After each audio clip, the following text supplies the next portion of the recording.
I'm not sure there is one silver bullet project. I think it's got to be a combination of a number of projects. I think trying to do some rail extensions along the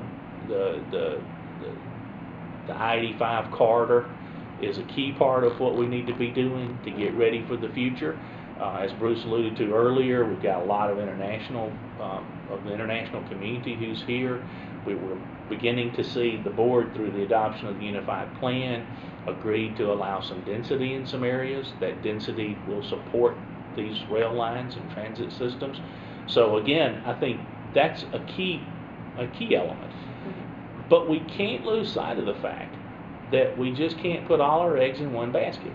You can't say we're going to ignore the roadway system to build a transit network.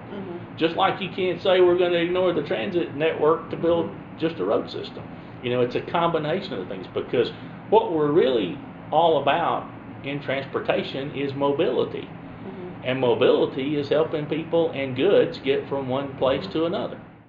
I think there'll be options there. I think you'll find some of those options that people could make a choice, as Todd says, for a reliable trip time, you know, and they would have the option to pay for a more reliable trip time in certain corridors and in certain areas. But to say that every road could also provide a conduit for transit, buses, express buses, Gwinnett County buses that are using the 85 corridor have a more reliable trip time when using a lane that's 45 miles an hour or greater. We're going to lose sight of the big picture. And you may help one small area of the county or the community or the region, but if the whole region diminishes in travel time, you're not helping. You're not helping the economic development environment, because people can't bring jobs and businesses to the community if they can't be assured that people can get to those jobs and those goods and services in some reasonable travel time. Because what happened is the fleet of cars and trucks on the roadway, as they become far more fuel efficient, which is great.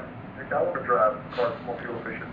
As more people ride transit, there's less vehicle miles traveled, the cars are more fuel efficient, the revenues actually go down. So in other words, if we increase the miles per gallon of the entire fleet of cars and trucks out there from 20 miles an hour, 20 miles per gallon, to say 26 miles per gallon, that would be a 30% increase in fuel efficiency, right? Well, in turn, if the amount of miles driven total is about the same, which it has been lately, that's a 30% decrease in revenues. So as the population expands, as we go down the path, we ultimately could just see a declining amount of revenue.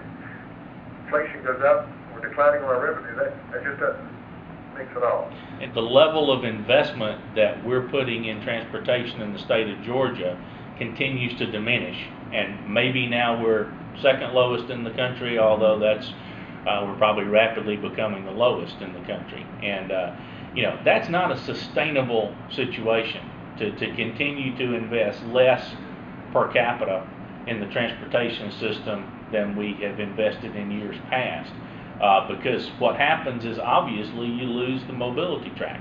And I think that's been pointed out very well through things like the IT3 study, and even our local Unified Plan talks about the level of investment, not just in transportation, but in infrastructure in general. And that level of investment has to be there to support the tax base, which continues then to support the government operations. And if you lose that, you get below the curve, and sooner or later you get to a point almost of no return.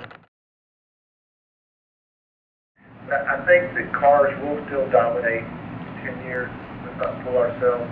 Even if you expand transit, even if you were able to muster up enough money to expand heavy rail, still getting from point A to point B in a county like Gwinnett still will require an automobile in 10 years. You cannot make that kind of infrastructure change, which you can't turn into New York City in 10 years. And the key thing is again, the people who are routing those systems don't care who's operating it, as long as it's safe and efficient and effective and gets them where they want to go. Ultimately, in the future, in order to expedite or to make Concept 3 grow, it will take a regional approach. And some entity, whether it be the state or whatever is going to have to integrate that system.